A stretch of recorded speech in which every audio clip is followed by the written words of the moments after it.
জাকসু নির্বাচনে আরো খবর জানবো আমরা। আমাদের সাথে এই মুহূর্তে যুক্ত হচ্ছেন সহকর্মী নিবিড় সাহা।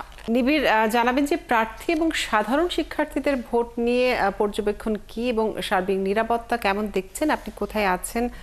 সেখানকার সার্বিক পরিস্থিতি জানাবেন। জাকসু নির্বাচন কমিশন কার্যালয়ের সামনে এবং ভেতরে ভোট গণনা চলছে। গতকাল রাত 10টা থেকে এই ভোট গণনা শুরু হয়েছে এবং এখন অবধি চলছে। এই মুহূর্তে আমরা আমাদের কাছে যতটুকু তথ্য আছে যে মোট 21টি হল সংসদের মধ্যে 8টি হল সংসদের ভোট গণনা শেষ হয়েছে, বাকিগুলো এখনো বাকি আছে এবং সবগুলো শেষ করার পরে কেন্দ্রীয় সংসদ বা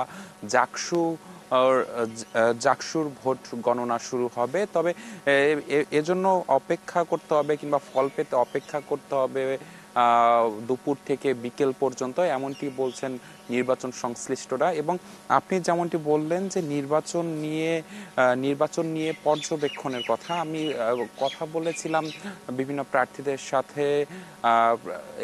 গতকাল মোট 5টি প্যানেল তারা নিজেদের নির্বাচন থেকে সরিয়ে নিয়েছে, নির্বাচনকে বয়কট করেছে তারা।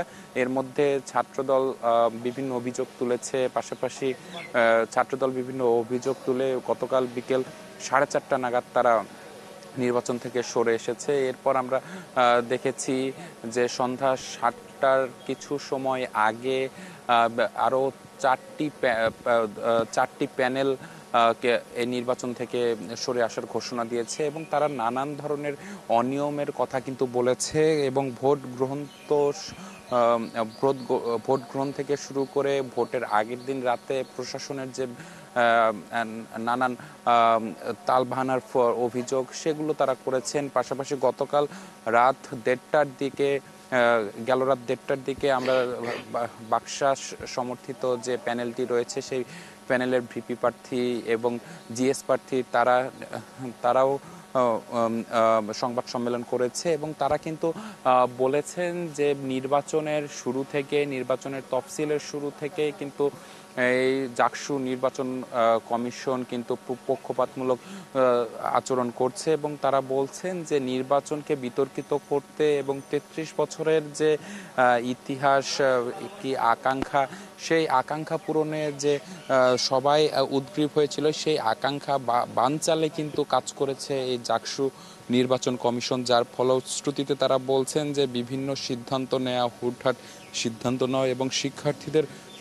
না জানিয়ে বিভিন্ন ধরনের সিদ্ধান্ত নেয়ার মতো ঘটনাও কিন্তু তারা ঘটছে। তারা বলছে যে একটি দলকে মূলত সুবিধা দেওয়ার জন্য কিন্তু নির্বাচন কমিশন পক্ষপাতমূলক আচরণ করেছে বলে তারা অভিযোগ করেছেন। এবং সবশেষে কিন্তু আমাদের প্রশ্ন ছিল, যেহেতু বিভিন্ন অভিযোগ তুলে এবং আমরা গণমাধ্যম কর্মীরাও কিন্তু বিভিন্ন ভোট কেন্দ্রে গিয়ে বিভিন্ন হলে গিয়ে কিন্তু এই যে অভিযোগগুলো রয়েছে অভিযোগগুলোর সত্যতা পেয়েছি।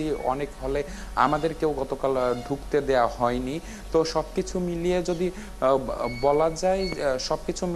বলা যায় যে পাল্টাপাল্টি অভিযোগ এবং অভিযোগের মধ্য দিয়ে কিন্তু ভোট গ্রহণ শেষ হয়েছে। এখনো কিন্তু বাকশাস যেমনটি কথা বলেছে যে তারা নির্বাচন থেকে 7,000 শিক্ষার্থী যে ভোট দিয়েছে তারা ভোটকে সম্মান করে তারা নির্বাচন থেকে সরে যাবে না। অর্থাৎ 2টি প্যানেল কিন্তু নির্বাচনে আছে এবং বলা যায় যে যেহেতু দুপুর থেকে বিকেলের মধ্যে সময় নেওয়া হয়েছে, এই সময়ের মধ্যেই জাকসুর ফল ঘোষণা হবে এবং শিক্ষার্থীদের আকাঙ্ক্ষা সবাই ভোটের ফলাফলের অপেক্ষায় আছে। নিবিড়, আপনাকে অনেক ধন্যবাদ যুক্ত থাকার জন্য। দর্শক, জাকসু নির্বাচনের খবর জানাচ্ছিলেন আমাদের সহকর্মী।